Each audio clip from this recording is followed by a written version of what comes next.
Hello বন্ধুরা, তোমাদের প্রত্যেকে আবারও আমার ইউটিউব চ্যানেলে স্বাগত। আজকের ভিডিওতে আমরা যে টপিক নিয়ে আলোচনা করতে চলেছি, যে বিষয় নিয়ে আমরা আলোচনা করতে চলেছি, সেটি হচ্ছে অপেক্ষক কাকে বলে বা অপেক্ষক বা চিত্রণ কাকে বলে, এবং এই অপেক্ষকের বৈশিষ্ট্য কী, এবং কোনো একটি অপেক্ষক বা ফাংশানের ডোমেন, রেঞ্জ এবং কোডোমেন আমরা কীরূপভাবে নির্ণয় করতে পারবো, সেই বিষয়গুলি সম্পর্কে একটি আইডিয়া আমার থাকা দরকার। আর আজকের ভিডিওটি তার বিষয়ের ওপরই নির্ভর করছে। এখন আমরা ভালো করেই জানি যে সর্বপ্রথমে এই অপেক্ষকটি বুঝতে গেলে যে টপিকের ওপর আমাদেরকে জোর দিতে হবে সেটি হচ্ছে সেট তত্ত্ব। সেট তত্ত্ব জানলে আমরা ক্রমযুগলকেও বোঝার চেষ্টা করেছি বা বুঝেছি পূর্বে। তারপর কার্তেশিয়ান প্রোডাক্ট, এবং কার্তেশিয়ান প্রোডাক্টের পর আমরা সম্বন্ধ শিখেছি। এখন এই সম্বন্ধের একটি বিশেষ প্রকার, বিশেষ কিছু স্পেশাল টাইপ অফ সম্বন্ধ হচ্ছে অপেক্ষক। তাহলে আমাকে বুঝতে হবে যে এক কথায় যদি অপেক্ষককে আমরা ডিফাইন করি, তাহলে সেটি হচ্ছে বিশেষ প্রকারের সম্বন্ধ। আর সম্বন্ধ আসতে গেলে আমাকে কার্তেশিয়ান গুণফল সম্পর্কেও আইডিয়া থাকতে হবে, ক্রমযুগল সম্পর্কে আইডিয়া থাকতে হবে, এবং সেটতন্ত্র সম্পর্কিত অবশ্যই আইডিয়া থাকতে হবে। তারপরে আমরা অপেক্ষকটি বুঝতে পারবো। কিন্তু সাধারণভাবে আমরা এখন ম্যাথমেটিক্যালি যে টার্মগুলি বাদ দিয়ে যদি অপেক্ষককে অন্য রকমভাবে একটু বোঝার চেষ্টা করি বা ফিল করার চেষ্টা করি, সাধারণ যে পরিস্থিতি বা সাধারণ যে বিষয়ের উপর ভিত্তি করে আমরা প্রথমে অপেক্ষককে একটু বোঝার চেষ্টা করি। আমরা কোনো দোকানে গেছি, এখন দোকানে গিয়ে তুমি কিপ্যাডের কোনো মোবাইল কিনতে চাও। এখন তোমাকে একটি দোকানদার এই মোবাইলটি তোমাকে দেখালো। যেই মোবাইলে আমরা প্রথমে কি দেখি, আমরা একটি মোবাইল যখন হাতে পাই তখন আমরা দেখি প্রত্যেকটি সুইচকে আমরা একবার করে টেপার পর আমরা দেখার চেষ্টা করি প্রত্যেকটি সুইচ কিন্তু সমানভাবে ঠিক কাজ করছে কিনা। অর্থাৎ এক টিপলে এখানে এক আসছে কিনা, দুই টিপলে দুই আসছে কিনা, তিন টিপলে তিন আসছে কিনা, গ্রিন সুইচটি টিপলে ফোন যাচ্ছে কিনা, বা রেড সুইচটি টিপলে ফোন অফ হচ্ছে কিনা, মেনু বাটন টিপলে মেনু বাটন আসছে কিনা। এই প্রত্যেকটি সুইচটি আমরা প্রত্যেকটি সুইচকে টিপে আমরা দেখার চেষ্টা করি যে মোবাইলটি কাজ করছে কিনা। এখন যদি এই মোবাইলেরই এক সুইচটিকে টিপলে তুমি আর একের জায়গায় 4 উঠলো বা একের জায়গায় 5 উঠলো, তাহলে তুমি সেই ফোনটিকে কখনোই কিনবে না। তাহলে আমাদের একটি দোকানে গিয়ে কোনো একটি মোবাইল কিনতে গেলে আমাদের ফার্স্ট মাথায় এটি থাকে, আমরা প্রত্যেকটি সুইচকে আমরা টিপে দেখার চেষ্টা করি প্রত্যেকটি সুইচ সঠিকভাবে কাজ করছে কিনা। তারই উপর বেস করে কিন্তু একটি আমরা মোবাইল কিনি। দ্বিতীয়ভাবে একটি দোকানদার দুটি মোবাইল তোমাকে দেখালো, একটি মোবাইল, এক্ষেত্রে বলা হলো যে এই প্রত্যেকটি মোবাইলের যে সুইচগুলি আছে সেই প্রত্যেকটি সুইচগুলি একটি নির্দিষ্ট কাজ করে। অর্থাৎ 1 টিপলে 1 হয়, 2 টিপলে 2 হয়, 3 টিপলে 3 হয়। ঠিক আছে, সঙ্গে সঙ্গে আরেকটি মোবাইলই দেখালো, এই মোবাইলটার দাম তোমাকে বললো 3,000 টাকা। খুব ভালো কথা। আরেকটি মোবাইল দেখালো, বললো এই সেম মোবাইল কিন্তু আমি একটা ভালো কাজ করেছি। দোকানদার বলল এই মোবাইলের একটি বিশেষত্ব আছে যে 6টি এক্সট্রা বাটন দেওয়া আছে, 6টি এক্সট্রা সুইচ দেওয়া আছে। এখন তুমি কোশ্চেন করলে এই যে 6টি এক্সট্রা সুইচ দেওয়া আছে এর কাজ কি? দোকানদার বললো কাজ নাই কিছু, এই সুইচগুলো কোনো কাজ নাই, শুধুমাত্র স্টাইল দেওয়া করার জন্য আমরা কিবোর্ডগুলি লাগিয়ে দিয়েছি। এখন স্বাভাবিকভাবে এই মোবাইলটির দাম বললো 3,500 টাকা। কেন 500 টাকাটা এক্সট্রা নিচ্ছে? এই কারণে, কারণ এই এক্সট্রা কিছু কিপ্যাড তোমাকে দিয়ে দিয়েছে যেগুলোর কোনো কাজ নেই। এখন তুমি স্বাভাবিকভাবে তুমি কী করবে? এই ফোনটি তুমি কিনবে না কোনো দিনই, কারণ তুমি দেখবে এই সুইচগুলি যখন কোনো কাজই নেই এবং সুইচগুলি শুধুমাত্র ফ্যাশনের জন্য নিয়েছে, পয়সাও বেশি নিচ্ছে, তাহলে আমি কেন এই ফোনটি নেব? তুমি এই ফোনটিকেই চুজ করবে। এই জিনিসগুলো মাথায় রাখো। এবার তাহলে আমরা একটা জিনিস বুঝলাম যে একটি ফোনকে নেওয়ার সময় আমাকে দুটি কন্ডিশন মাথায় রাখতে হবে, যে ফোনের প্রত্যেকটি সুইচ সমানভাবে কাজ করছে কিনা দেখা, আর দ্বিতীয় হচ্ছে এমন কোনো ফোন আমরা নেব না যেখানে এক্সট্রা সুইচ যেটি কোনো কাজই করছে না, সেরকম ফোন নিয়ে আমি ফালতু এক্সট্রা টাকা দেবো না। ঠিক আছে, এখন এই কথাগুলি কেন বলছি আমরা বুঝবো ধীরে ধীরে। এখন তুমি একই রকমভাবে একটি কথা ভেবে দেখো, তুমি নতুন করে একটি বাড়ি বানাচ্ছ এবং সেই বাড়িতে একটি ইলেকট্রিশিয়ানকে তুমি লাগিয়েছো, এবং তুমি বলেছো তোমার বাড়িতে কি থাকবে, একটি সিলিং টেবিল ফ্যান থাকবে, একটি সিলিং ফ্যান থাকবে, একটি টিউব থাকবে, টিভি, ফ্রিজ এবং ওয়াশিং মেশিন। এই এতগুলি বিষয় থাকবে, একটি সুইচ করতে হবে প্রত্যেকটি আলাদা আলাদা। দোকানদার কী করলো, ইলেকট্রিশিয়ান কী করলো, একটি সুইচ দিল এবং প্রত্যেকটির সঙ্গে এর কানেক্ট করে দিল। ঠিক আছে, এরকমভাবে প্রত্যেকটির সঙ্গে এই সুইচের কানেক্ট করে দিল। অর্থাৎ তুমি গিয়ে দেখলে এই একটা সুইচ টিপছো আর সবগুলো একসঙ্গে চলতে থাকছে। তাহলে তুমি এরকম সুইচ বা এরকম ইলেকট্রিশিয়ানকে তুমি কখনোই এই রকম একটি কাজ করতে কিন্তু দিতে পারো না। তুমি স্বাভাবিকভাবে কি বলবে, আমার প্রত্যেকটির জন্য আলাদা আলাদা সুইচ থাকা দরকার অবশ্যই, কারণ আমার যখন সিলিং ফ্যান চালাতে হবে তখন টিভি যে দেখতেই হবে এরকম কোনো বাধ্যবাধকতা নেই। অথবা রাত্রেবেলায় আমি সিলিং ফ্যান চালিয়েছি, টেবিল ফ্যান চালিয়েছি, আবার রড আমি চালাবোই না, এটা বন্ধ রাখবো।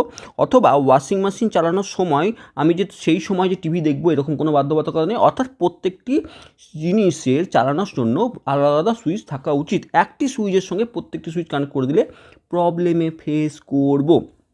ঠিক আছে, তাহলে একেও তুমি রিজেক্ট করবে। কোন কোন বিষয়গুলিকে রিজেক্ট করলে, প্রথম কথা হচ্ছে একে আমরা টিক মারলাম এবং একে আমরা রিজেক্ট করলাম, এক্ষেত্রেও আমরা একে রিজেক্ট করলাম। এবার সেকেন্ড আরেকটি অপশান দেখছি, আরেকটি ইলেকট্রিশিয়ান এলো এবং সে কী করলো, এই প্রথম সুইচটি এটির সঙ্গে কানেক্ট করে দিল, দ্বিতীয় সুইচটি এটির সঙ্গে কানেক্ট করে দিল, দ্বিতীয় সুইচটি এটির সঙ্গে কানেক্ট করলো, তৃতীয় সুইচটি এটির সঙ্গে কানেক্ট করলো, চতুর্থ সুইচটি এটির সঙ্গে কানেক্ট করলো। বাকি দুটি সুইচ কোনো রকম কাজ ছাড়া ফেলে রেখে দিল। স্বাভাবিকভাবে তুমি বাড়িতে এমন এক্সট্রা দুটি সুইচ নেবে কেন? তোমার যদি নেওয়ার ইচ্ছে হয়, তুমি চারটেই যদি জিনিস থাকে, তাহলে এই চারটি বক্সযুক্ত কোনো একটি সুইচ মেশিন তুমি লাগাবে। এই দুটিকে এক্সট্রা রাখবো কেন? কোন আমলে কখন আমি কোন কী কানেকশান নেবো তার জন্য এক্সট্রা সুইচ রেখে দেবো? নিশ্চয়ই রাখবো না। তাহলে আমরা এই যে এক্সট্রা দুটি সুইচ যেটি কোনো কাজই করছে না এমন কিন্তু ইলেকট্রিক যে সিস্টেম তাকে আমরা রিজেক্ট করব। অর্থাৎ আমার চারটি কাজ করছে, চারটি সুইচের, এই দুটির কোনো কাজই নেই, এরকম আমার দরকার নেই, এরকম সিস্টেম আমার দরকার নেই। এবার আরেকটি কন্ডিশন আসছি, তার মানে এইকেও আমরা রিজেক্ট করলাম। আরেকটি কন্ডিশন আসছি, এই যে কন্ডিশন দেখতে পাচ্ছ এখানে কি করলো ইলেকট্রিশিয়ান, এর সঙ্গে এটা, এর সঙ্গে এটা, এর সঙ্গে এটা, এর সঙ্গে এটা, এর সঙ্গে এটা এবং এর সঙ্গে এটা। এখন এই প্রত্যেকটি সুইচের ভিন্ন ভিন্ন কাজ আছে। তুমি দেখলে প্রত্যেকটি সুইচ প্রত্যেকটি আলাদা আলাদা বিষয়ের সঙ্গে, যেমন এই সুইচটি টেবিল ফ্যানের সঙ্গে, এই সুইচটি সিলিং ফ্যানের সঙ্গে, এই সুইচটি টিউব লাইটের সঙ্গে, এই সুইচটি টিভির সঙ্গে, এই সুইচটি ফ্রিজের সঙ্গে এবং এই সুইচটি ওয়াশিং মেশিনের সঙ্গে, প্রত্যেকটি আলাদা আলাদা সেপারেট কানেকশান আছে। তাহলে এই যে তুমি সিস্টেমটি বা এই যে ইলেকট্রিক্যাল পদ্ধতিটি তুমি কিন্তু অ্যাকসেপ্ট করবে, বলে হ্যাঁ এটা ঠিক আছে। এবার তুমি আরেকটি কাজও করতে পারো, হয়তো তুমি বা ঘরের কোণের দিকে আরেকটি সুইচ নিলে এবং সেই সুইচটির সঙ্গে তুমি এই টিউবের সঙ্গে কানেক্ট করে দিলে। মানে তুমি বললে যে এখানে তুমি চালু করলে এবং ঘুমানোর সময় মনে হলো যে রাত্রিবেলায় আমি বেডে শুয়ে শুয়ে আরেকটি কানেক্ট করব, অর্থাৎ অন্য একটি সুইচের সঙ্গে তুমি এটি কানেক্ট করতে পারো। অর্থাৎ এর সঙ্গে আমার দুটো সুইচ কানেক্ট থাকতেই পারে, এর সঙ্গে আমার দুটো সুইচের কানেকশান থাকতেই পারে, কিন্তু মাথায় রাখবো আমি যে একটি সুইচের জন্য দুটো কোনো কানেকশান হবে না। অর্থাৎ এই সুইচের সঙ্গে এই যে এই সুইচটি, এই সুইচের একটি আউটপুট থাকতে পারে। এখানে ইনপুট আউটপুট যদি ভেবে থাকি, তাহলে এই যে সুইচকে যদি ইনপুট ধরে নিই আর একে যদি আউটপুট ধরে নিই, তাহলে একটি সুইচের একটি নির্দিষ্ট ইনপুট থাকতে পারে। এর সঙ্গে যখন দুটি ইনপুট চলে আসবে, আউটপুট চলে আসবে, সেক্ষেত্রে আমরা এই জিনিসকে বা এই পদ্ধতিকে রিজেক্ট করব। তাহলে আমরা এখন প্রত্যেকটি সুইচের প্রত্যেকটি আলাদা আলাদা আউটপুট আছে, তাহলে একেও আমরা কিন্তু টিক মার্ক দিচ্ছি, মানে এই যে সিস্টেমটি একেও আমরা অ্যাকসেপ্ট করলাম। এবার এই যে বিষয়টিকে আমরা ফাংশানের নিরিখে দেখার চেষ্টা করি। এখন ফাংশান কি, সর্বপ্রথম এটা বুঝতে হবে ফাংশান হচ্ছে স্পেশাল টাইপের রিলেশান। ঠিক আছে, তার মানে রিলেশান আমরা আগেই বুঝেছি কি দুটি সেট হতে হবে, রিলেশান হতে গেলে দুটি সেট হতে হবে। এখন ফাংশানের ক্ষেত্রে দুটি সেট যে হতে হবে, সেই দুটি সেটকে নন এমটি সেট হতে হবে, অর্থাৎ অশূন্য সেট হতে হবে। অর্থাৎ এই একটি সেট, এটি এ, এটি বি, এদের মধ্যে এলিমেন্ট থাকতেই হবে। আমি ধরে নিচ্ছি এই সেটে 1 2 3 এলিমেন্ট আছে, এই সেটে এ বি সি তিনটি এলিমেন্ট আছে, দুটি সেটের মধ্যে এলিমেন্ট থাকতেই হবে। দ্বিতীয় কথা কি, এই প্রত্যেকটি এলিমেন্ট, এইগুলিকে আমরা যদি সুইচ ধরে নিই, এই যে প্রথম এ সেটের যে এলিমেন্ট এগুলিকে যদি সুইচ ধরে নিই, তাহলে প্রত্যেকটি সুইচের কিন্তু কাজ থাকবে। অর্থাৎ এই সুইচে আমি এর সঙ্গে কানেক্ট করলাম, এই সুইচকে এর সঙ্গে কানেক্ট করলাম এবং এই সুইচকে এর সঙ্গে কানেক্ট করলাম। অর্থাৎ আমরা দেখতে পাচ্ছি ওয়ান সুইচকে টিপলে বাল্ব এই এটি চালু হচ্ছে, দুই সুইচকে টিপলে বি চালু হচ্ছে, তিন সুইচকে টিপলে সি চালু হচ্ছে।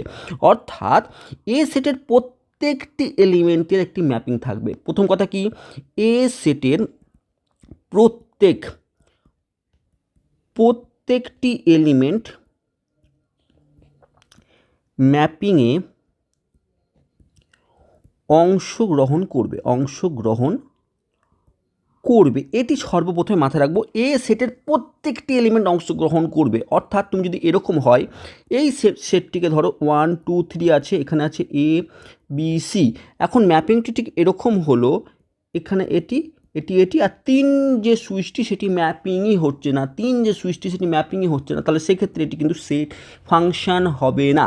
ফাংশন হতে গেলে এ সেটের সমস্ত এলিমেন্ট ম্যাপিংয়ে অংশগ্রহণ করবে।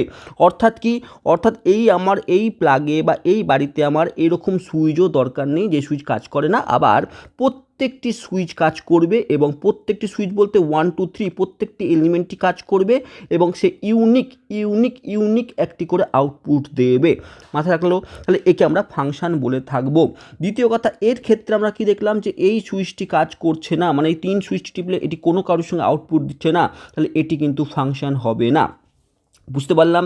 তৃতীয় ক্ষেত্রে যদি আরেকটি অপশানকে তুলে ধরি, আবার যদি আরেকটি সেট, আমরা কি বুঝলাম, প্রথমেই ফাংশন হতে গেলে দুটি সেট দরকার, অশূন্য সেট হতে হবে, এটি এ এটি বি। একটি ফাংশনকে ডিফাইন, যেমন আমরা রিলেশনকে ডিফাইন করেছিলাম, কীভাবে একটি রিলেশনকে ডিফাইন করেছিলাম এ টু বিতে, এইভাবে আমরা রিলেশনকে বলেছিলাম, একটি রিলেশন যদি এ টু বি এ ডিফাইন হয়ে থাকে তাকে আমরা এইভাবে লিখব। তেমন একই রকমভাবে একটি ফাংশনও যদি এ টু বি এ ডিফাইন করা হয়ে থাকে তাকে আমরা এইভাবে রিপ্রেজেন্ট করব। ঠিক আছে, রিলেশনের ক্ষেত্রে আর লিখেছিলাম, ফাংশনের ক্ষেত্রে এফ লিখতে পারি। তাহলে এই যে ফাংশনটি দেখতে পাচ্ছি এটি এ টু বিতে ফাংশন বলা হচ্ছে, এবং এই ফাংশনটির ম্যাপিং যদি এরকম হয় 1 টু এ 2 টু বি 3 টু সি, তাহলে এটিকে ফাংশন বলতে পারবো। কিন্তু 3 যদি আবার আরেকটি এর সঙ্গে ম্যাপিং হয়ে থাকে, অর্থাৎ 3 সুইচটিকে টিপলাম, সে দুটি আউটপুট দিচ্ছে, অর্থাৎ একটি সুইচের সঙ্গে টিভি এবং লাইট কানেক্ট করা আছে, একটি সুইচের সঙ্গে টিভি অথবা ফ্রিজ কানেক্ট করা আছে, তাহলে সেই রকম সুইচকে আমি ইগনোর করব, অর্থাৎ এটিও কিন্তু ফাংশন হবে না।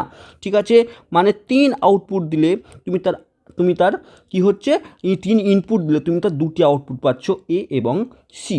এবার আমরা একটি এক্সাম্পল দিলে বুঝলে আরও সুবিধা হবে। একটি ফাংশনের এক্স্যাক্ট একটি ফাংশনের 1 2 3 নিচ্ছি, আর এদিকে 1 4 অ্যান্ড 9 12 নিচ্ছি। ঠিক আছে, এবার দেখো, আমরা যদি একটি ফাংশন এফ আমি এ টু বিতে ডিফাইন করা আছে, এটি এ সেট এটি বি সেট, এবং সেই ফাংশনটি যদি F of X is equal to X square ফাংশনটি এরকম হয়ে থাকে, তা দেখতে পাচ্ছি আমি এক্সের অর্থাৎ এ সেটের ভ্যালু যেগুলি বসালে আমি 1 স্কোয়ার, মানে 1 স্কোয়ার কী আসবে, এইখানে এরকমভাবে আমি লিখতে পারি, 1 সঙ্গে 1 যদি পুট করি তার আউটপুট আসবে 1 স্কোয়ার মানে 1, তাহলে এর সঙ্গে 1 কানেক্ট হবে, 2 4 3 9। ঠিক আছে, দেখতে পাচ্ছি, লক্ষ্য করতে পারছি প্রত্যেকটি ইনপুটের জন্য একটি নির্দিষ্ট আউটপুট পাচ্ছি, তাহলে এটি কিন্তু একটি ফাংশন।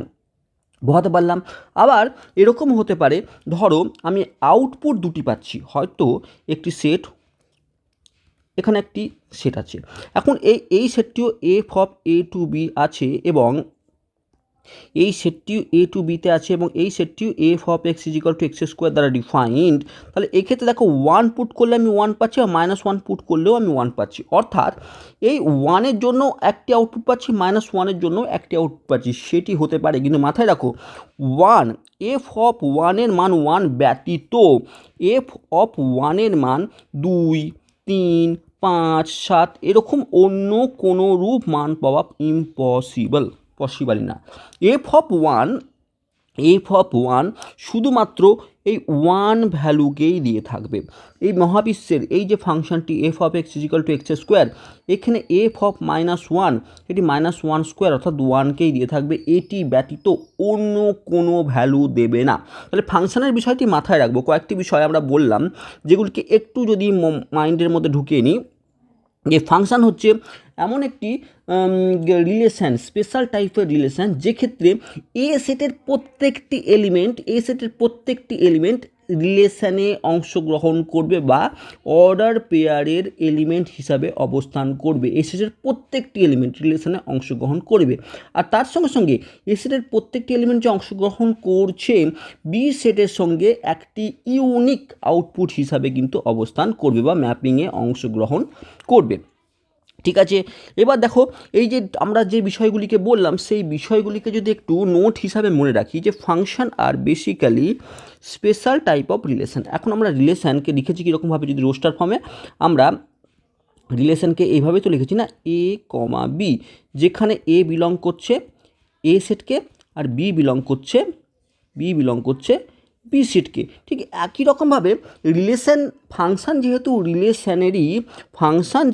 রিলেশনেরই সাবসেট হবে, অর্থাৎ স্পেশাল টাইপ অফ রিলেশন, তার অর্থ কী, ফাংশন রিলেশনেরই সাবসেট হবে, তাই তাদের মধ্যেও ঠিক এইভাবে অবস্থান করবে, অর্থাৎ ফাংশনটি দেখতেও ঠিক এ কমা বি এর মতনই অবস্থান করবে, যেখানে এ সেটকে বিলং করবে এবং বি সেটকে বিলং করবে। কিন্তু মাথার বিষয় হচ্ছে যে, মনে রাখার বিষয় হচ্ছে যে এ সেটের প্রত্যেকটি এলিমেন্টই কিন্তু এই রিলেশনে অংশগ্রহণ করতে পারে। এ সেটের প্রত্যেকটি এলিমেন্ট রিলেশনের ক্ষেত্রে কী ছিল, রিলেশনের ক্ষেত্রে নাও অংশগ্রহণ করতে পারতো। অর্থাৎ ধরো আমি বলছি যে এটি দুটি 1 2 3 এ বি সি, এখন একটি ম্যাপিং এরকম হতেই পারতো, একটি রিলেশন এরকম হতে পারতো, ঠিক আছে। আবার 2-এর সঙ্গে এটাও হতে পারতো, ঠিক আছে। আবার 3 অংশগ্রহণ না করতেও পারতো, অর্থাৎ এই যে রিলেশন এ টু বি আছে, সেই রিলেশনটিকে ঠিক আমরা যদি রোস্টার ফর্মে লিখতাম, তাহলে 1 কমা এ লিখতাম, তারপরে 2 কমা বি লিখতাম, তারপরে আবার দেখছি 2 কমা সিও লিখতে পারতাম, সি লিখতাম। তাহলে এই যে রিলেশনটি পাচ্ছি, এখানে দেখতে পাচ্ছি যে এই যে প্রথম যে ফার্স্ট যে পদগুলি সেগুলি এ সেটকে বিলং করছে, তাহলে এটি রিলেশন, ঠিক আছে। আর দ্বিতীয় পদগুলি বি সেটকে রিপ্রেজেন্ট করছে বা বি সেটকে বিলং করছে, তাহলে এটি একটি রিলেশন। কিন্তু এটি ফাংশন নয়। কেন ফাংশন নয়? কারণ এই এ সেটের প্রত্যেকটি এলিমেন্ট এই ম্যাপিংয়ে অংশগ্রহণ করছে না, যেমন 3 অংশগ্রহণ করছে না, তাহলে 3 অংশগ্রহণ যেহেতু করছে না, তাহলে এটি একটি রিলেশন হবে, কিন্তু এটি একটি ফাংশন হবে না। বোঝাতে পারলাম? আবার অন্যরকমভাবে বলতে পারি, এই দুইয়ের একটি ইউনিক আউটপুট হওয়া উচিত, কিন্তু এখানে দেখো দুইয়ের দুটি আউটপুট আসছে বি এবং সি, অর্থাৎ এটি একটি রিলেশন কিন্তু এটি ফাংশন নয়। ফাংশন ডিপেন্ড করবে প্রত্যেকটি এলিমেন্টই অংশগ্রহণ করবে রিলেশনে, তার সাথে সাথে প্রত্যেকটি একটি ইউনিক আউটপুট থাকবে, ঠিক আছে। তাহলে এটি একটি স্পেশাল টাইপ অফ রিলেশন। যখন স্পেশাল টাইপ অফ রিলেশন বলবে তখন স্বাভাবিকভাবে এটি একটি উপসেট হয়ে যাবে রিলেশনের, ঠিক আছে। আর রিলেশন মানে আমরা জানি রিলেশন হচ্ছে এ এবং বি এর রিলেশন, কথার অর্থ হচ্ছে এ এবং বি এর মধ্যে এ এবং বি এর রিলেশন, কথার অর্থ আমরা ভালো করে জানি। এই সেটের যে এলিমেন্টগুলি হবে সেটি এ ক্রস বি এর এলিমেন্টগুলি অংশগ্রহণ করবে, ডিপেন্ড করবে এ বি এর মধ্যে কী কী রিলেশন আছে তার উপর ডিপেন্ড করবে, ঠিক আছে। Any function can be defined between two non, এটি মাথায় রাখবো।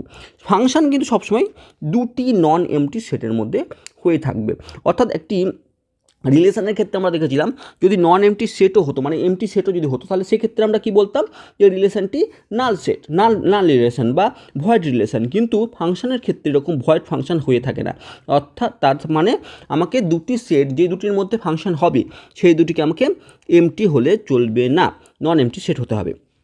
এবার অল রিলেশন আর ফাংশন, যেটি আমরা বললাম যে স্বাভাবিকভাবে প্রত্যেকটি রিলেশন ফাংশন না হতেও পারে, কিন্তু প্রত্যেকটি ফাংশনই রিলেশন হবে, যেহেতু ফাংশন হচ্ছে রিলেশনের সাবসেট, ঠিক আছে। এই নোটগুলি মাথায় রাখলাম। এবার আমরা এর ডেফিনেশন, চিত্রায়নের যে ডেফিনেশন বা ফাংশনের যে ডেফিনেশন, সেটি যদি বই যেরকম আছে সেটিকে যদি আমরা বোঝালাম এতক্ষণ ধরে, সেটিকে যদি বোঝার চেষ্টা করি, দেখো এ বি দুটি অশূন্য সেট, প্রথম কথা অশূন্য সেট হতেই হবে। এবার এ এবং বি সেটের সম্পর্ক এফ, যদি অর্থাৎ এ ক্রস বি এর সাবসেট হবে, এটিও এ ক্রসের অশূন্য উপসেট হবে। অশূন্য উপসেট কেন হবে? কারণ দুটি অশূন্য যখন সেট হবে তখন স্বাভাবিকভাবে এদের একটি উপসেট তো পাওয়া যাবে, আর সেই উপসেটটি যে আমি উপসেটটি পাবো সেটিও অশূন্য উপসেট হয়ে থাকবে। এ থেকে বি একটি অপেক্ষক বা চিত্রণ বলা হবে যখন এই যে আমরা একটি এ রোস্টার ফর্ম তো এ কমা বি হবে, এই যে এ প্রত্যেকটি এ বিলং করবে এতে। For every a belongs to A there exist a b, যাতে হয়, অর্থাৎ এই প্রত্যেকটি এর জন্য একটি বি কিন্তু অবশ্যই পাওয়া যাবে যেটি বি সেটকে বিলং করবে। এই প্রত্যেকটি এ ভালো করে বোঝার চেষ্টা করো, এই যে অর্ডার পেয়ারের এই প্রত্যেকটি এ বিলং করবে এ সেটে, অর্থাৎ এ সেটের প্রত্যেকটি এলিমেন্টকে নিয়ে এটি তৈরি হবে, এবং এই প্রত্যেকটি এর জন্য একটি ইউনিক বি পাবো যেটি বি সেটকে বিলং করবে। বোঝাতে পারলাম? কোনো ডাউট আছে? কোনো ডাউট নেই। দ্বিতীয় কি বলছে, এ কমা বি যদি বিলং করে এফ সেটের, অর্থাৎ একটি যদি এলিমেন্ট হয় এ কমা বি, এলিমেন্ট হবে ফাংশানের, ঠিক আছে, এ কমা বি এই অর্ডার পেয়ারটি এলিমেন্ট হবে এই ফাংশানের। এবার এই এলিমেন্টটি যদি বিলং করে এফে, আর এ কমা সি এটিও যদি বিলং করে এফে, তাহলে আমরা b is equal to c হবে। কি বলছে? B is equal to c হবে। কেন হবে? কারণ আমরা একটু আগে ম্যাপিংয়ে দেখলাম, একটু আগে এ বিতে যদি একটি ফাংশন আমাকে ডিফাইন করে দেওয়া থাকে, একটি ফাংশন ডিফাইন করা থাকে, এ 2 3 এ বি সি যাই থাকুক না কেন, এখন এই এ এলিমেন্টের একটি ইউনিক আউটপুট হবে। এই যদি একটি ফাংশন হয়, স্বাভাবিকভাবে ওয়ানের আর অন্য কোনো আউটপুট আমি পাবো না, অর্থাৎ অন্য কোনো ওয়ানের সঙ্গে অন্য কোনো এলিমেন্টের ম্যাপিং হতেই পারে না। যখন অন্য কোনো এলিমেন্টের ম্যাপিং হতেই পারে না, তাহলে এই এ সেটের এই বি বা এ সেটের এই সি যাই লেখা থাকুক না কেন, সেটি যখন এই ফাংশনকে বিলং করবে, এই অর্ডার পেয়ারের এ সেটের আউটপুট একটি যখন পাবো, তখন স্বাভাবিকভাবে সেই বি এবং সি সমানই হবে, বি এবং সি সমানই হবে, তাই না? আউটপুট সেম পাবো। তাহলে আমরা এখান থেকে এই 2 নম্বর অপশনটি কিন্তু বুঝতে পারছি। তাহলে ডেফিনেশনটা আমরা মোটামুটি ক্লিয়ার করতে পারলাম। এবার স্বাভাবিকভাবে ফাংশানও যেহেতু একটি সেট, তাহলে তাকেও এই দুটি পদ্ধতিতে রিপ্রেজেন্ট করতে পারবো। ফাংশন যেহেতু একটি সেট, তাহলেও তাকে আমরা এই যে সেট যেরকমভাবে আমরা রিপ্রেজেন্ট করি রোস্টার ফর্ম এবং সেট বিল্ডার ফর্ম, এই দুটি পদ্ধতিতে আমরা রিপ্রেজেন্ট করতে পারবো। বোঝাতে পারলাম? ঠিক আছে। এবার আমরা বুঝে নিই যে ডোমেন কি, রেঞ্জ কি। ঠিক আছে, একটি function F is equal to X square একটি ফাংশন আমাকে দেওয়া আছে, ঠিক আছে, এ টু বিতে এ ডিফাইন করছে। এখন এই এটি বি, এই সেটে আমি 1 -1 2 এবং 3, এই এ সেটের এলিমেন্ট হচ্ছে এই কটি, এবং বি সেটের এলিমেন্ট হচ্ছে 1 4 9 12 এবং 15, এটি বি সেটের এলিমেন্ট। এখন এ এবং বিতে একটি ফাংশন আমাকে F is equal to X square দেওয়া আছে, তার অর্থ এখান থেকে এখানে একটি ম্যাপিং হবে। এখন এই প্রত্যেকটি, এখন যদি এটি ফাংশন হয়, আমরা কি বুঝলাম, যদি ফাংশন হয়, এ সেটের প্রত্যেকটি এলিমেন্ট কিন্তু এই ফাংশনে বা এই ম্যাপিংয়ে অংশগ্রহণ করবে।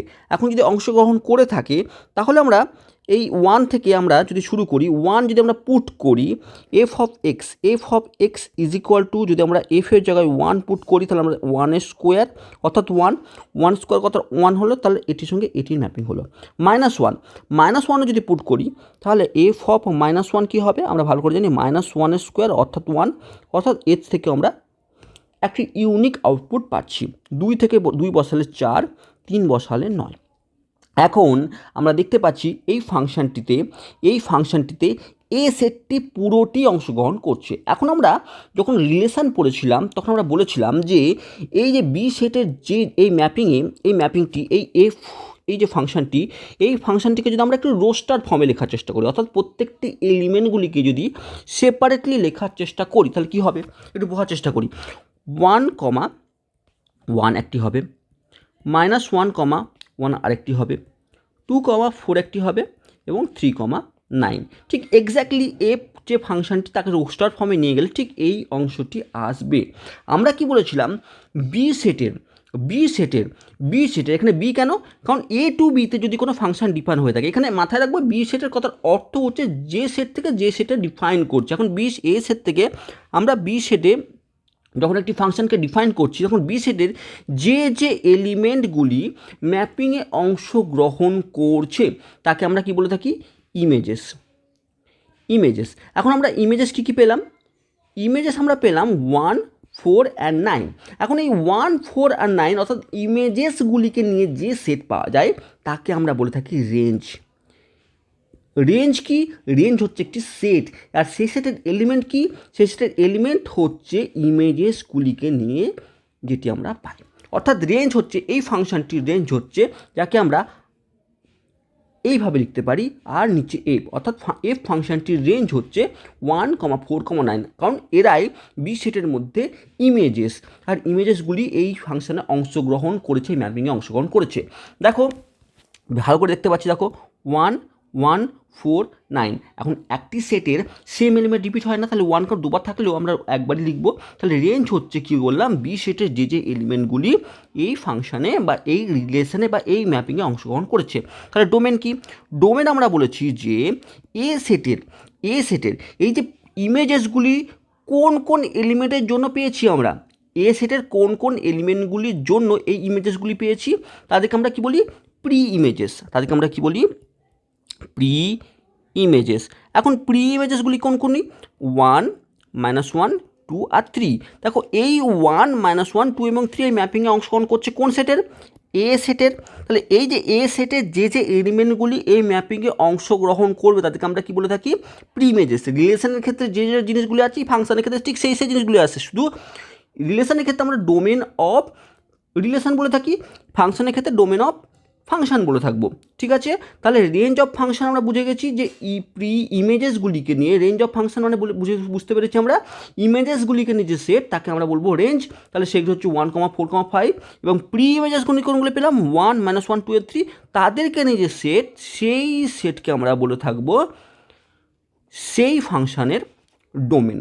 ঠিক আছে, আর কোডোমেন কি, কোডোমেন হচ্ছে একই রকমভাবে কোডোমেন হচ্ছে বি সেটকেই রিপ্রেজেন্ট করবে, অর্থাৎ যে সেট থেকে যে সেটে আমরা ম্যাপিংটা করব বা ফাংশনটি করব সেই বি সেটকে আমরা বলে থাকবো কোডোমেন। লক্ষ্য করার বিষয় হচ্ছে যে এ সেটটি যেহেতু পুরোপুরি এ সেটের প্রত্যেকটি এলিমেন্টেই ম্যাপিংয়ে বা ফাংশনে অংশগ্রহণ করে, তাহলে আমরা ডোমেন কিন্তু এ সেটকেই রিপ্রেজেন্ট করবে সবসময়। ডোমেন সবসময় ফাংশনের ক্ষেত্রে, রেঞ্জের ক্ষেত্রে নয়, আমি বারবার বলছি রিলেশনের ক্ষেত্রে নয়, রিলেশনের ক্ষেত্রে কিন্তু এ সেটের প্রত্যেকটি এলিমেন্ট অংশগ্রহণ না করতেও পারতো, কিন্তু ফাংশনের ক্ষেত্রে এটি কিন্তু একদম বলে দেওয়া হয়েছে যে ফাংশনের ক্ষেত্রে এ সেটের প্রত্যেকটি এলিমেন্টই ম্যাপিংয়ে অংশগ্রহণ করবে। তাহলে যদি অংশগ্রহণ করে থাকে তাহলে এ সেটটি পুরোটি কী হবে, ডোমেন সেট হবে। রেঞ্জ কী হবে, রেঞ্জ হচ্ছে ওই ম্যাপিংয়ে অংশগ্রহণকারী বি সেটের এলিমেন্টগুলিকে আমরা বলবো রেঞ্জ, আর যেসব পুরো বি সেটকে আমরা বলে থাকবো কোডোমেন অফ দ্য ফাংশন। ঠিক আছে, তাহলে রেঞ্জ, ডোমেন এবং কোডোমেন একটি ফাংশনের কাকে বলে আমরা বোঝাতে পারলাম। এবার আমরা যে কোশ্চেনটি দেওয়া আছে সেই কোশ্চেনটিকে ভালো করে বোঝার চেষ্টা করি। কি বলতে চাইছি, যে এ একটি সেট যার মধ্যে এলিমেন্ট আছে 1, 2, 3 এবং বি একটি সেট তার মধ্যে এলিমেন্ট আছে বি 2, 3, 4।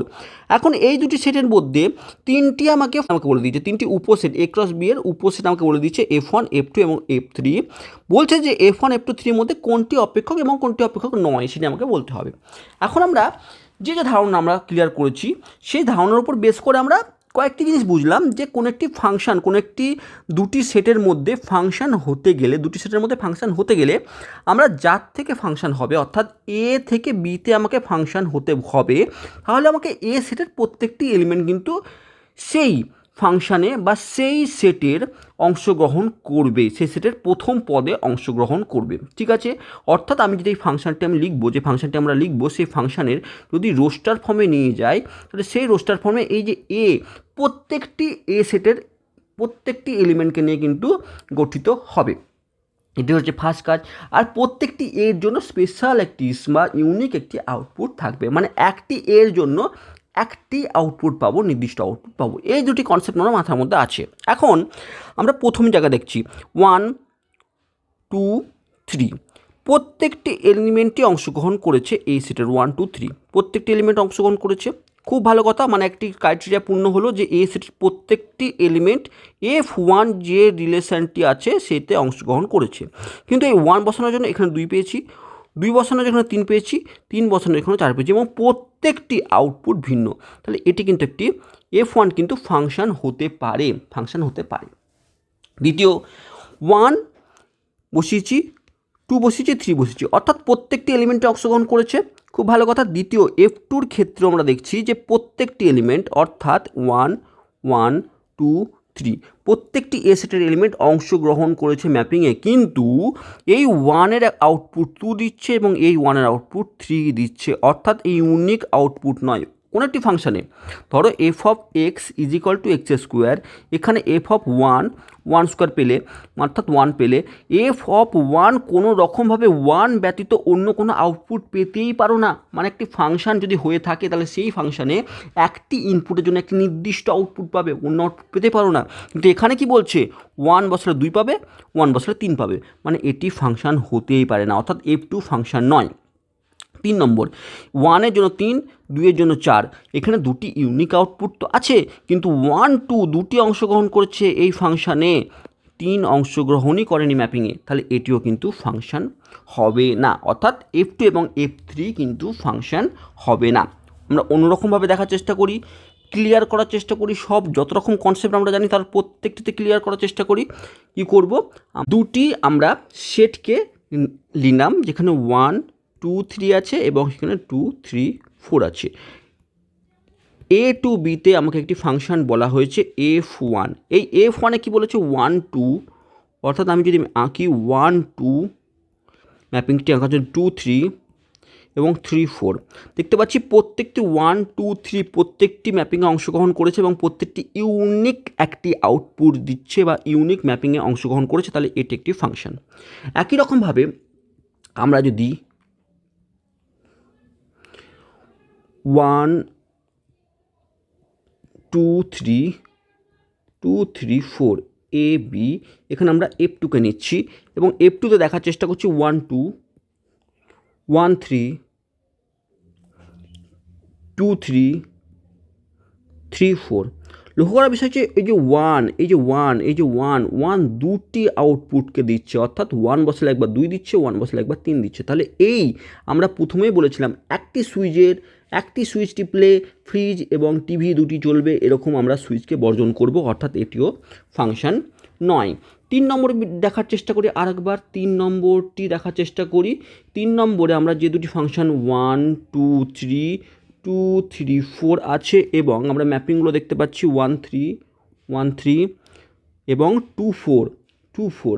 দেখো এই যে 3 এরা দুজনই এই তিনটি প্রথম এই দ্বিতীয় তিনটি না থাকুক, এই যে এ সেটের এই তিনটি কোনো ম্যাপিংয়ে অংশগ্রহণই করেনি। অর্থাৎ এমন একটি মোবাইল কিনলে যে মোবাইল একটা সুইচ কাজই করছে না, তাহলে সেই সুইচকে তুমি সেই মোবাইলকে নেবে না, অর্থাৎ এটি একটি ফাংশন নয়। বোঝাতে পারলাম? এবার দেখো এই কোশ্চেনটিকে দেখো, 2 নম্বর কোশ্চেনটিতে বলছে প্রদত্ত সম্বন্ধগুলির মধ্যে কোনটি অপেক্ষক। আমরা কি বুঝলাম, যে প্রথম কথা হচ্ছে ফার্স্ট আমাদের কাজ হচ্ছে দেখা যে এই যে আমাদের প্রথম যে পদগুলি সেই পদগুলির জন্য ভিন্ন ভিন্ন আউটপুট আসছে কি না।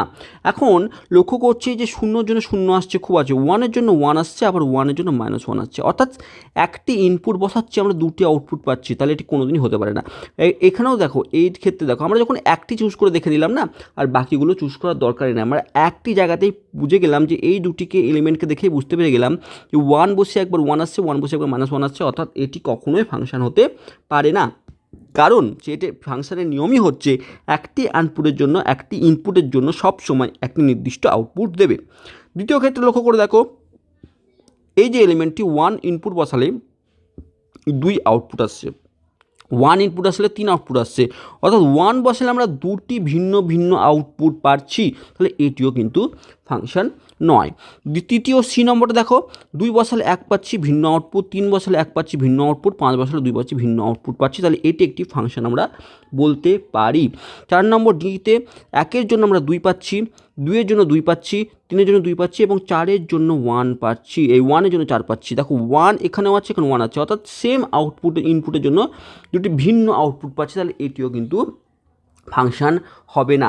আউটপুট দেখো, ইনপুট সেম থেকে কিন্তু দুটি আউটপুট পেতে পারি, যেমন যদি 2 বলছে বা 3 2 বসালাম আমি 2 আউটপুট পেলাম, পেতেই পারি, 3 বসালাম 2 আউটপুট পেলাম, পেতেই পারি, কিন্তু 1 বসালে কখনোই দুইটি ভিন্ন আউটপুট আমরা পেতে পারি না, অর্থাৎ একটি ইউনিক একটি ইনপুটের জন্য আমরা একটি আউটপুট পেতে পারি। এই 4 নম্বর যে কোশ্চেনটি আছে সেখানে আমাকে বলেছে দুটি সেটের মধ্যে একটি সম্পর্ক বা একটি ফাংশন আমাকে বলে দেওয়া আছে, সেই ফাংশনটি হচ্ছে f(x = x² + 1), অর্থাৎ একটি সেট এবং একটি সেট এই প্রত্যেকটি কি রিয়েল নাম্বারসের সেট, অর্থাৎ এটিও রিয়েল নাম্বারসের সেট, এটি একটু রিয়েল নাম্বারসের সঙ্গে, অর্থাৎ এই সেটের প্রত্যেকটি এলিমেন্ট কিন্তু অংশগ্রহণ করবে, অর্থাৎ এদের যে ডোমেন কারণ আমরা ভালো করে জানি যে x² + 1 এই সেটটি, এই যে ফাংশনটি সমস্ত রিয়েল ভ্যালু ম্যানকে অ্যাকসেপ্ট করতে পারে। কারণ এক্সের ভ্যালু তুমি যা ইচ্ছা তা নিতে পারো, রিয়েল ভ্যালু, যে কোনো রিয়েল ভ্যালু, সেটি √2 হতে পারে, সেটি 1 হতে পারে, সেটি 0 হতে পারে, সেটি 1/2 হতে পারে, অর্থাৎ যে কোনো রিয়েল ভ্যালুকে তুমি এই f(x = x² + 1) এই ফাংশনে তুমি বসাতেই পারো। তার অর্থ হচ্ছে কি? অর্থ হচ্ছে আমি ইনপুট হিসাবে সমস্ত বাস্তব ভ্যালুকে বসাতে পারি, অর্থাৎ এর যে ডোমেন এই যে ডোমেন সেটি এই সেটকে রিপ্রেজেন্ট করছে, আর সেটকে রিপ্রেজেন্ট করছে। এখন এইটিও আর, এটিও আর, কিন্তু এই সেটের যে ডোমেন সেটি সমস্ত আরকেই বিলং করছে, অর্থাৎ সমস্ত বাস্তব সংখ্যাকে বিলং করছে, কারণ এই ফাংশনটি সমস্ত বাস্তব ভ্যালুকে গ্রহণ করতে পারে। কিন্তু আমাকে কোশ্চেন কি বলেছে, প্রসার, অর্থাৎ এই যে বাস্তব ভ্যালু আরেকটি যে সেট আর, অর্থাৎ কোডোমেন আর, যার সঙ্গে আমার এটি রিলেট করে আছে বা এটি ফাংশন হয়ে আছে, তার প্রসার কি, অর্থাৎ এই আরের কোন কোন এলিমেন্ট এর সঙ্গে ম্যাপিংয়ে অংশগ্রহণ করছে সেটি আমাকে বের করতে বলেছে। আমরা কি জানি, আমরা জানি যে এক্স স্কোয়ার এটি সর্বদা এই এক্সের মধ্যে তুমি যে কোনো ভ্যালু, এক্সের মধ্যে তুমি যে কোনো রিয়েল ভ্যালু বসাও, তুমি এর ভ্যালু সবসময় গ্রেটার দ্যান ইকুয়াল টু জিরোই পাবে। কারণ কি, কারণ এর মধ্যে জিরো বসালে তুমি জিরো পেতে পারো, -1 বসাও, -2 বসাও, নেগেটিভ বসাও বা পজিটিভ বসাও, সেটা কিন্তু জিরোর থেকে বড়ই হবে।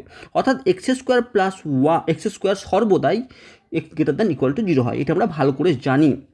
এখন আমরা উভয় পক্ষে যদি +1 বসিয়ে দিই, তাহলে সেটা দেখতে পাচ্ছি যে x square plus 1 greater than equal two 1 হবে। আর এই এক্স স্কোয়ার প্লাস 1 কথার অর্থ কি, এফ অফ এক্স, তাহলে এফ অফ এক্সের যে ভ্যালু সেটি সবসময় গ্রেটার দ্যান ইকুয়াল টু 1ই হবে। কারণ তুমি এই ভ্যালু, এই যে ফাংশন, এই ফাংশানে জিরো বসালে 1 পেতে পারো, তুমি জিরো ব্যতীত তুমি বাকি যাই বসাও এই এক্স স্কোয়ারের ভ্যালু জিরোর থেকে বড় হবে। অর্থাৎ জিরোর থেকে বড় যদি এইটুকু অংশ হয়ে যায়, জিরোর থেকে বড় যদি এইটুকু অংশ হয়ে যায়, +1 মানে একের থেকে বড় হবে, তাহলে আমার যে এর প্রসার হবে সেটি সবসময় গ্রেটার দ্যান ইকুয়াল টু 1 হবে, গ্রেটার দ্যান ইকুয়াল টু 1 হবে। তাহলে ওয়াই বিলং করবে আর কে, এবং Y greater than equal to 1ই কিন্তু সবসময় হয়ে থাকবে। এটি হচ্ছে রেঞ্জ বা প্রসার। বোঝাতে পারলাম। এবার দেখো আরেকটি কোশ্চেন বলেছে, এ সেটের মধ্যে আমাকে কিছু এলিমেন্ট বলেছে, বি সেটের মধ্যে এলিমেন্ট বলেছে, ঠিক আছে। একটি আমাকে ফাংশনও ডিফাইন করে দেওয়া আছে, F x is equal two 2x² + 3 দ্বারা সংজ্ঞায়িত। তবে -1-এর প্রতিবিম্ব বা ইমেজেস কত হবে। এখন সিম্পল কথা, আমাকে F of X is equal two বলে দেওয়া হচ্ছে 2x² + 3।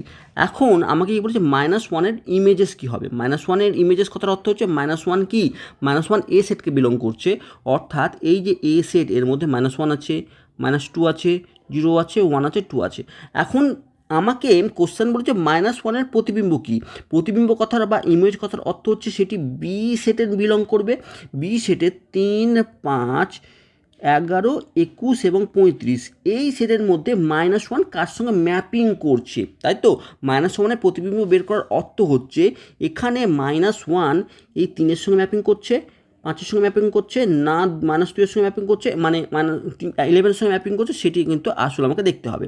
এখন আমি তার অর্থ আমি এফ অফ -1 যদি বসিয়ে দিই, অর্থাৎ এক্সের জায়গাতে -1 যদি বসিয়ে দিই, কারণ সংজ্ঞায়িত এই ফাংশনের আমাকে ডিফাইন করে দিয়েছে, তাহলে 2 ইন্টু এক্সের জায়গায় -1 তার স্কোয়ার +3, অর্থাৎ 2 ইন্টু 1 + 3, অর্থাৎ 2 + 3 অর্থাৎ 5।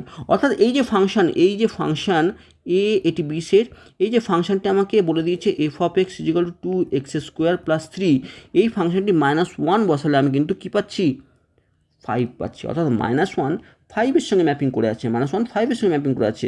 আমাকে -1 একে কী বলি আমরা, প্রি ইমেজেস বলি, আর একে কী বলি আমরা, ইমেজেস বলি। তাহলে -1-এর জন্য কোন ইমেজেস পাচ্ছি আমি, 5 পাচ্ছি। তাহলে বি অপশানকে আমরা চুজ করব। ঠিক এই সিম্পল কনসেপ্টগুলিকে নিয়েই আমরা কিন্তু ফাংশনকে ডেভেলপ করব ধীরে ধীরে, ঠিক আছে। আমরা সহজ কোশ্চেন দিচ্ছি, এই কোশ্চেনগুলি খুব ইজি এই কারণেই লাগবে, বা ইজি এই কোশ্চেনই তোলা হয়েছে যাতে আমাকে ফাংশনটি অ্যাকচুয়ালি বেসিক ধারণাগুলি ক্লিয়ার করতে পারি। এবার আমরা সেকেন্ড কোশ্চেনটি বলা হয়েছে, দেখো এর ভ্যালু, এ আমাকে একটি সেট বলে দিচ্ছে যার মধ্যে 2, 1, 2, 4 এবং 5 আছে, বি একটি সেট বলে দিচ্ছে যার মধ্যে 2, 10, 66 আর 127 আছে।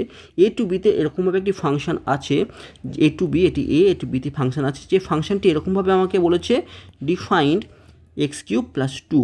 এখন আমাকে কী বলেছে, দেখ 66-এর প্রাগবিম্ব অর্থাৎ প্রি ইমেজেস, অর্থাৎ এই যে 66, এই যে 66, এই 66টি, এই যে 66 এটি এই এ সেটের কার সঙ্গে ম্যাপিং হয়ে আছে, মানে এই 0, 2, 4 এবং 5 এই ইনপুটগুলির জন্য আমাকে আউটপুট 66 আসবে, সেটা আমাকে বের করতে হবে। আমরা এই কোশ্চেনটি ভিন্ন রকমভাবে করতে পারি, যেমন F of X is equal two x³ + 2 আছে, তো আমরা এক্সের জায়গায় একবার 0 বসালাম, তাহলে কী পেলাম, 0³ + 2 অর্থাৎ 2, তাহলে আমরা 66 পাচ্ছি না, অর্থাৎ আমরা 0-এর সঙ্গে 2 এর ম্যাপিং হচ্ছে আমরা দেখতে পাচ্ছি।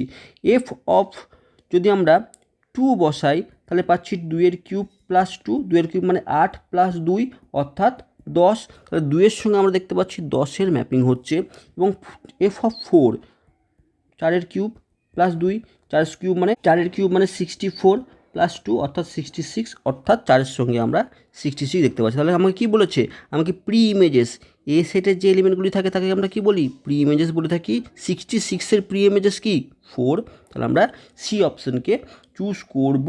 আমরা অন্যরকমভাবে এটিও করতে পারতাম যে f(x) = x³ প্লাস 2 বলেছে, তো আমরা f(x)-এর জায়গায় 66 বসিয়ে আমরা কিন্তু খুব ইজিলি এই অ্যান্সারটিও বের করতে পারতাম। অর্থাৎ এক্সের ভ্যালুকে আমরা প্রথমে x³ = 66 - 2 অর্থাৎ x³ = 64, তাহলে x =√64 এইভাবে আমরা বের করতে পারতাম। ঠিক আছে, তাহলে যেভাবে ইউজ করি না কেন আমাকে মেন কনসেপ্টটি হচ্ছে যে আমাকে বি সেটের যে 66 এলিমেন্টটি আছে সেটি এ সেটের কোন এলিমেন্টের সঙ্গে ম্যাপিংয়ে অংশগ্রহণ করছে, এটি কিন্তু আমাকে কোশ্চেন দিয়েছে। দেখো 7 নম্বর কোশ্চেনটি কী বলছে, ধরো এ একটি সেট 1 2 3, বি একটি সেট 4 এবং 5। এখন একটি এফ আমাকে একটি রিলেশন বা একটি আমাকে সেট আমাকে বলে দিয়েছে যার মধ্যে এই এলিমেন্টগুলি আছে 2,4 এবং 3,5। আমাকে কি বলেছে, এ টু বিতে এটি কি চিত্রণ হবে, এটি কি চিত্রণ হবে না, সম্বন্ধ ও চিত্রণ দুটোই হবে বা কোনোটি হবে না, এই কথাটি আমাকে বলেছে। এখন চিত্রণ হতে গেলে এ সেটের প্রত্যেকটি এলিমেন্ট কিন্তু ম্যাপিংয়ে অংশগ্রহণ করতে হবে। তাহলে এ সেটের প্রত্যেকটি এলিমেন্ট অংশগ্রহণ করেনি, 2 এবং 3 অংশগ্রহণ করেছে, 1 কিন্তু অংশগ্রহণ করেনি, তাহলে এটি চিত্রণ তো হবে না, এটি কিন্তু চিত্রণ হবে না। চিত্রণ হবে এটি ভুল। সম্বন্ধ চিত্রণ হবে, চিত্রণ হবেও না, সম্বন্ধ হতে পারে, কিন্তু যদি দেখো সম্বন্ধ চিত্রণ একসঙ্গে হবে বলেছে তাহলে সেটি কিন্তু নয় এটি। ঠিক আছে, এখানে যদি আমাকে বলা হতো, এখানে যদি অপশান থাকতো যে সম্বন্ধ কিন্তু চিত্রণ নয়, এরকম যদি অপশান থাকতো তাহলে আমি ঠিক মারতাম, কিন্তু এখানে শুধু বলছে সম্বন্ধ চিত্রণ উভয়ই হবে, উভয়ও হবে না, কারণ সম্বন্ধ অবশ্যই কিন্তু চিত্রণ তো নয়, সম্বন্ধ চিত্রণ হবে এটিও কিন্তু নয়, তাহলে আমরা এই বি অপশানকে চুজ করব। এই কথাটি মাথায় রাখবো, এটি কিন্তু রিলেশন হবে, এটি অবশ্যই একটি রিলেশন কিন্তু এটি ফাংশন নয়। তাহলে আমাকে সেই রকমভাবে অপশানগুলিকে কিন্তু দেখতে হবে, কারণ এই যে ফাংশনটি আমরা এই অর্ডার পেয়ারগুলো দেখতে পাচ্ছি, এই অর্ডার পেয়ারের প্রথম যে এলিমেন্টগুলিকে আমরা ভালোভাবে দেখলাম যে এই 2 এবং 3 আছে, কিন্তু 1 এই অর্ডার পেয়ারে নেই, অর্থাৎ ম্যাপিংয়ে অংশগ্রহণ করেনি। এই সেটের প্রত্যেকটি এলিমেন্ট যদি অংশগ্রহণ করতো সেক্ষেত্রে আমরা তাকে ফাংশন বলতে পারতাম বা চিত্রণ বলতে পারতাম, তাহলে এটি কিন্তু চিত্রণ হবে না, এই অপশানকে আমরা চুজ করব। এখন দেখো একটি ফাংশন আমাকে রোস্টার ফর্মে এরকম দেওয়া আছে 1, 3, 2, 5, 3, 7, 4, 7 এর অঞ্চল এবং প্রসার আমাকে বের করতে বলেছে। খুব সহজভাবে দেখো আমরা কি বলেছি, আমরা এই যে প্রথম এই যে এলিমেন্টগুলি দেখতে পাচ্ছি 1 2 3 and 4, এই এলিমেন্টগুলি কি থাকে, এ সেটের এলিমেন্ট হয় এবং এই সেটটিকে পুরোটি একটি ফাংশনের ক্ষেত্রে এই সেটটি পুরোটি কিন্তু কি হয়, ডোমেন কিন্তু বারবার বলেছি আমরা, ডোমেন কিন্তু এ সেটটি হয়ে থাকে। আর এ সেটটির হচ্ছে অর্ডার পেয়ারের প্রথম এলিমেন্টগুলিকে নিয়ে গঠিত হয়। তাহলে ডোমেন এ এটিকে আমরা বলতে পারি 1, 2, 3, 4, আর এটি হচ্ছে ডোমেন বা অঞ্চল হচ্ছে এই ফাংশনটির। ঠিক আছে, আর রেঞ্জ সবসময় কী হবে, বি সেটের এলিমেন্টগুলি হবে, বি সেটের এলিমেন্টের এই ম্যাপিংয়ে অংশগ্রহণ করছে সেই এলিমেন্টগুলি হবে কোনগুলি, 3, 5, 7 এবং 3। এখন 3, 5, 7 এবং 3 অলরেডি নেওয়া আছে, ফাংশনের ক্ষেত্রে একটি এলিমেন্ট বারবার রিপিট হয় না, 3, 5 এবং 7 এটি আমরা রেঞ্জ বলে থাকবো। বোঝাতে পারলাম? না বোঝাতে পারলে আবারও বলি, দেখো এই দুটি সেট আছে, এর মধ্যে একটি ফাংশন আমাকে বলে দেওয়া হয়েছে, এখানে আছে 1 2 3 and 4, এখানে আছে 3 5 7 and 3 5 7। ঠিক আছে, এখন আমাকে ম্যাপিংটি এরকমভাবে বলেছে 1-এর সঙ্গে 3, 2-এর সঙ্গে 5, 3-এর সঙ্গে 7, আর কি বলেছে 4-এর সঙ্গে 3, এরকমভাবে আমাকে ম্যাপিং বলা আছে। এখন আমরা বলেছি এ সেটটি পুরোটি ডোমেন, আমরা লিখে দিলাম, আর বি সেটের যে এলিমেন্টগুলি অংশগ্রহণ করছে 3, 5, 7 অংশগ্রহণ করেছে সেটি হচ্ছে এর রেঞ্জ। ঠিক আছে, তাহলে আমরা এখানে কোন অপশানকে দেখতে পাচ্ছি, 1 2 3 4 এবং 3 5 7 আমরা এই অপশানকে দেখতে পাচ্ছি। তাহলে এই ক্ষেত্রে আমরা এই অপশানকে কোশ্চেনের অ্যান্সার হিসাবে চুজ করব। এই ভিডিওতে আমরা চেষ্টা করেছি ফাংশানের যে বেসিক ধারণা, একদম ভেতরকার যে জিনিসগুলিকে সেগুলিকে নিয়ে প্রেজেন্ট করার, যাতে ফাংশানের যে সাধারণ ধারণাগুলি, প্রাথমিক ধারণাগুলি যেটি আমাদের ক্লিয়ার হয়ে যায়। এই প্রাথমিক ধারণা যদি একবার আমাদের বুঝে যেতে পারি, তাহলে আমরা এর উপর বেস করে আমরা অন্যান্য ফাংশনকে, তার রেঞ্জ, তার ডোমেন, তার কোডোমেন, এই বিষয়গুলিকে নিয়ে আমরা কিন্তু আলোচনা করতে পারবো। তাহলে আমরা এই ভিডিওটি দেখার পর আমার যে ডেফিনেশনগুলো শিখেছি বা ডেফিনেশনগুলো বইয়ে আছে সেগুলো পড়বো, তখন আমার মনে হয় যে সেগুলি কিন্তু অনেকটাই ক্লিয়ার হয়ে যাবে। যদি বুঝতে না পেরে থাকো তাহলে অবশ্যই কমেন্টস করো। এখনও পর্যন্ত আমি অন্য কোনো একটি ভিডিওতে সেগুলো আবার দ্বিতীয়বার বোঝাবার চেষ্টা করব। Thank you for watching.